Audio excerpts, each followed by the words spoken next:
how I scored 93% in my 12th board examination. Hi guys, my name is Manveen Kaur and this video is going to be about how I scored 93 in my 12th, and so can you. The first step is choose the subjects that you're genuinely interested in and not what the society is telling you to opt for. I chose commerce with maths in my 12th with my own will. That was my choice. Nobody asked me to, or nobody pressurized me, alright? In class 10th, I had a career counselor that I went ahead with, and she suggested me that I could go for PCM और commerce and math. मैं दोनों में ही सही रहूँगी. यार मैं इसी में तो कंफ्यूज थी लाइफ टाइम कि मेरे को PCM लेनी है कि कॉमर्स विद मैथ. तो उन्होंने तो ऑनेस्टली कोई ऐसा सोल्यूशन नहीं दिया, मैं सच बताऊँ तो. इट वॉज मी जो अकेले में मैंने बैठ के डिसीजंस लिए हैं अपने, मेडिटेट करके. ट्रस्ट में आपको आंसर्स आते हैं डीप डाउन, धीरे धीरे क्लैरिटी मिलने लगती है और आंसर्स सब आते हैं. तो अकेले में खुद से बैठ के सोचिए कि सबसे पहले तो सब्जेक्ट्स का लेना है, वही लीजिए जो जेन्युइनली आपको इंटरेस्ट करते हैं, ठीक है. सो commerce and math were the subjects that genuinely really interested me, and I was like कि हाँ मैं आगे भी अगर लाइफ में देखूँ तो मैं इनके साथ जाऊँगी, मुझे मज़ा आएगा ये पढ़ के. And not may be with PCM मुझे इतना मज़ा आएगा. मुझे 10th में बहुत अच्छी लगती थी साइंस और मैथ, तो आई वाज लाइक कि क्या मेरे को लेनी चाहिए आगे.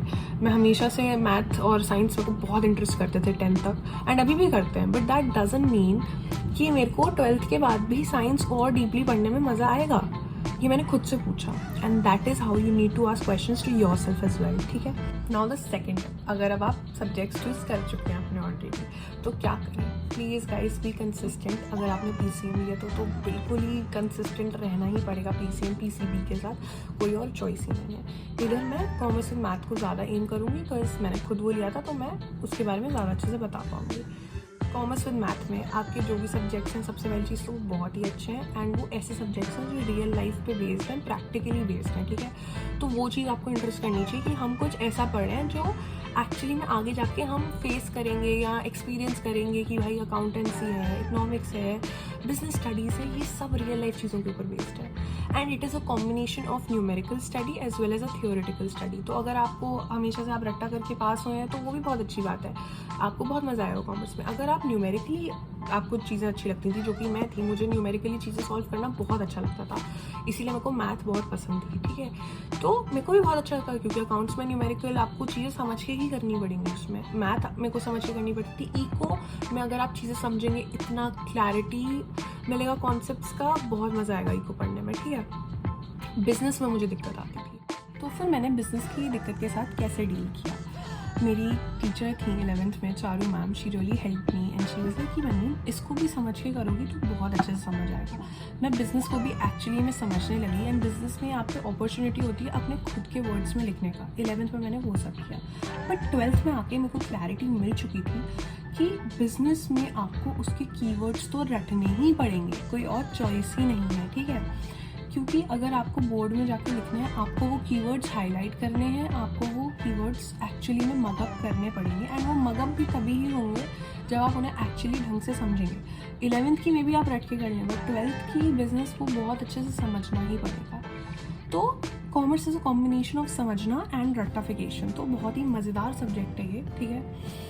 तो प्लीज़ इस पर फोकस करिएगा इस, ठीक है. एंड मैंने मैथ क्यों ली थी अपने साथ, क्योंकि यार मैथ हमेशा से इंटरेस्ट करती थी और मैथ ही लेनी थी, मुझे क्लैरिटी थी.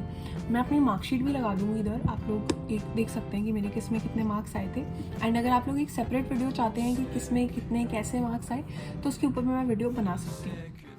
आगे के स्टेप्स हैं कि एक तो आपको कंसिस्टेंट रहना होगा. कंसिस्टेंट का मतलब ये नहीं कि मतलब बस पढ़ते ही जा रहे हैं. अरे भाई 12th है, एक तो आपने कॉमर्स विद मैथ ली है, इतना कुछ अपने ऊपर हेक्टिक वो नहीं लेना, ठीक है. कॉमर्स विद मैथ लिए तो हाँ थोड़ा हेक्टिक तो अपने ऊपर करना पड़ेगा.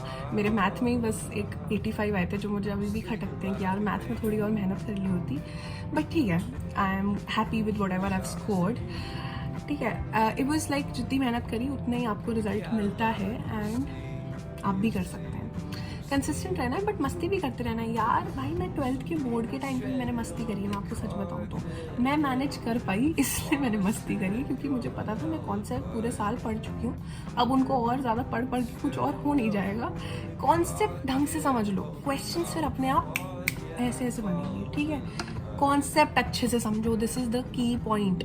अगर कॉन्सेप्ट अच्छे से नहीं समझा, क्वेश्चन की ऐसे रट्टाबाजी चल रही है क्वेश्चन में भी, तो कुछ नहीं हो सकता।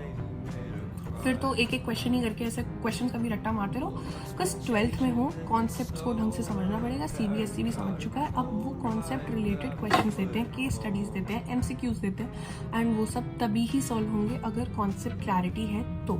ठीक है, तो कॉन्सेप्ट क्लैरिटी पर बहुत फोकस करना है गाइस, बिकॉज वो एक मेन प्रायोरिटी होनी चाहिए आपकी। अगर खुद सोचो कॉन्सेप्ट आ गया, क्वेश्चंस ऐसे ऐसे बनेंगे। ठीक है, जो भी डाउट्स हैं उन्हें लेके चलो, उनको अपने सीनियर से या अपने टीचर से प्लीज़ पूछिए। टीचर से अच्छे से रहिए, वो आपके एक्चुअली डाउट समझेंगे और लेंगे। ठीक है, अपने subjects, there is no such favourite subject. अगर आपने कॉमर्स ली है तो सब आपके फेवरेट सब्जेक्ट्स हैं, क्योंकि सब आपस में इंटरलिंक्ड हैं। ये सारे सब्जेक्ट्स आपस में एक दूसरे से मिक्स हैं। कॉमर्स विद मैथ, आपको बहुत मज़ा आएगा पढ़ के। अगर आपने कुछ चीज़ इकोनॉमिक्स में पढ़ी है वो आपको मैथ में भी देखने को मिलेगी। अगर आपने कुछ चीज़ अकाउंटेंसी में पढ़ी है वो आपको बिजनेस में भी देखने को मिलेगी। तो बहुत ही प्यारे सब्जेक्ट्स हैं, इनको अच्छे से समझिए, लेके चलिए और आपके बहुत अच्छे मार्क्स आएंगे, आई बेट। लेकिन आपको अच्छे से मेहनत करनी पड़ेगी, वो आप कर नहीं रहे हैं, आपकी तो मस्ती चल रही है। गाइस, अभी के इस टाइम में मस्ती कर लो, ठीक है, बट जब हाफ ईयरली आएगा ना, उसके बाद से एकदम सीरियस हो जाना है। बिकॉज अगर तब सीरियस नहीं हुए ना तो फिर कुछ नहीं हो सकता। क्योंकि मैं आपको सच्ची बताऊँ, मैं हाफ ईयरली के बाद ही सीरियस हुई थी। मेरे को सुनने में आता अरे अब तो कुछ नहीं हो सकता ये वो, but that one teacher that gave me hope कि नहीं मनवी, अभी भी बहुत कुछ हो सकता है अगर तुम चाहो तो। And it actually happened. ठीक है, अगर ऑब्वियसली मैं हाफ ईयरली से पहले सीरियस हो जाती तो I could have scored much better, but half yearly तक भी मज़े कर रहे हो, ठीक है, चलता है। बट उसके बाद प्लीज़ सीरियस हो जाना अगर अपनी 12th में कुछ अपने लिए अच्छा करना चाहते हो तो। Guys, to score the best, you have to be the best, you have to show the discipline, you have to be punctual, you have to be consistent. ऐसे ही नहीं आते हैं रिजल्ट्स, तो प्लीज़ अपने रिजल्ट्स लाने के लिए show, be active, be consistent, be disciplined, wake up every day या नाइट में। आपको जब भी कंफर्टेबल है, आपको लगता है आप रात में अच्छा पढ़ते हो, आप रात में बैठ के पढ़ो।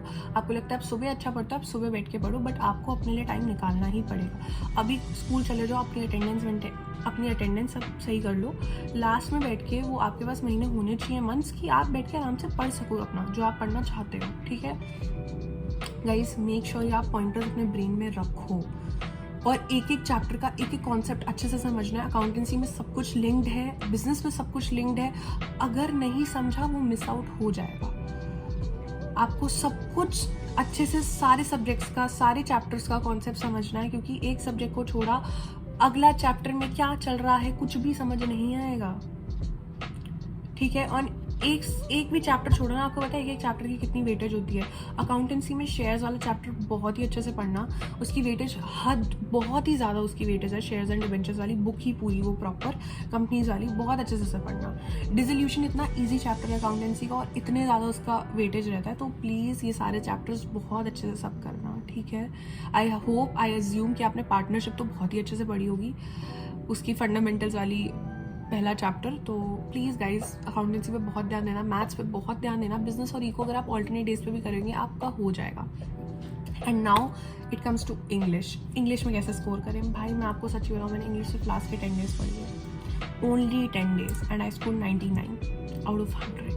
अगर आप इंग्लिश पे अभी से ही फोकस करने लगेंगे, पता नहीं इंग्लिश को लेके इतना क्यों टेंशन होता है भाई, इंग्लिश का भी कॉन्सेप्ट समझो। मैं तो सब कुछ कॉन्सेप्ट समझ के करती थी भाई। इंग्लिश की स्टोरी अपने अंदर बसा लो, ठीक है, इंग्लिश की स्टोरी आपको रटी हुई होनी चाहिए, एकदम अपना पूरा सब कुछ पता होना चाहिए, इसके बाद ये हुआ, इसके बाद ये हुआ, इसके बाद ये हुआ इंग्लिश की स्टोरी में। ठीक है, एंड फिर अच्छे अच्छे वर्ड्स लाओ इंग्लिश के, इतने भी अच्छे नहीं कि जो एग्जामिनर भी चेक कर रहे हैं उनको भी समझ ना आया, पता नहीं कहाँ से शब्द आया, but like the actual keywords जो NCERT के अंदर लिखे हैं। NCERT इंग्लिश की पढ़ो, पूरा रीडिंग लगाओ, जो उसके कीवर्ड्स हैं उठा के लिखो, अच्छी स्टार्टिंग में लाइंस लिखो कोई आंसर की। जब आप अपना आंसर लिख रहे हो, लाइक एक डीप वाटर चैप्टर, उसमें आप कुछ फियर से रिलेटेड एक कोट लिख सकते हो स्टार्टिंग में, देन अपना आंसर स्टार्ट कर सकते हो। कैन यू सी कि क्या एम्फेसिस पड़ेगा आपके आंसर पे। This is how you can make your answer highlighted. And also hand writing में अपनी बहुत ध्यान दो, बिकॉज बहुत उनको पेपर्स चेक करने होते हैं। अगर आपकी हैंड राइटिंग अच्छी होती है, it gives you an edge over the other students. So make sure that your hand writing is really nice, pretty, clean and beautiful. And these were all the steps that I give you, and इनसे आप for surely अपना 12th का exam S कर सकते हो. Guys, please be focused, discipline, and या, you'll score well. Bye guys, I'll see you all in the next video. If you have any further doubts, you can DM me or you can also comment down and I'll make sure to reply to each one of you. And also अगर आप चाहते हैं कि मैं किसी और topic पे video बनाऊँ तो आप वो भी मुझे कमेंट्स में बता सकते हैं कि अगर किसी पर्टिकुलर सब्जेक्ट पे आप चाहते हैं, या एनीथिंग रिलेटेड टू कॉलेज, या कॉलेज की लाइफ कैसी है, या कॉलेज में क्या करना चाहिए, क्या सब्जेक्ट चूज़ करना चाहिए, या 12th में ही किसी और सब्जेक्ट के बारे में आप डीपली जानना चाहें तो आप फॉर श्योरली मुझे वो कमेंट में बता सकते हैं. I will see you all in the next video. Bye guys, take care, study well.